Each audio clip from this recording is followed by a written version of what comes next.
Continuing with the unconscious choking infant, we've had our 5 back slaps. We've protected the head and the neck and the spinal area.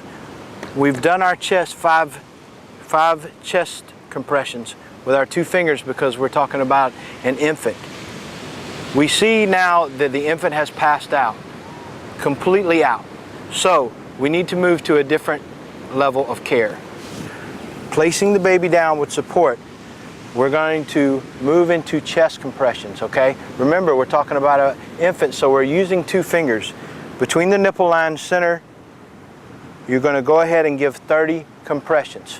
1, 2, 3, 4, 5, 6, 7, 8, 9, 10, 11, 12, 13, 14, 15, 16, 17, 18, 19, 20, 21, 22, 23, 24, 25, 26, 27, 28, 29, 30. Now, head tilt, chin lift. We're going to go ahead and we're going to see if we have an obstruction. I cannot see an obstruction. So this is a baby, so if we don't have a mask that can cover the nose and the mouth, the actual rescue breath will go over the infant's nose and mouth. Adult mouth can cover. Give a good solid breath, but do not give your full force of breath, as you don't want to totally blow out the lungs. You just want to give a solid breath, looking for rise and fall of the chest.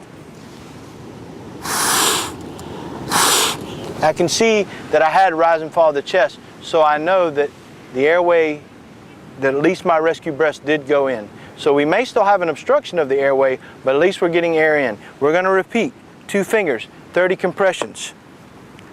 We will check, we have an infant, so we're not going to, normally we would go to the carotid. The brachial is where we will check.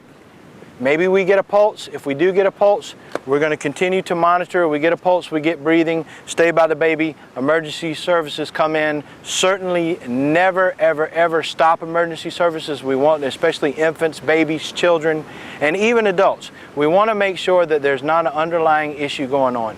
But if you do not get a pulse, you do not get breathing, you must continue these steps.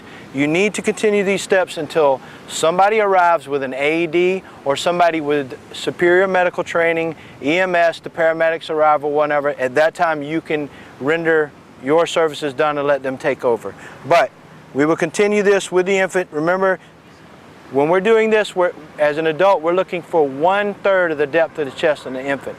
And remember, covering your mouth, their nose and their mouth with your mouth as we give those breaths.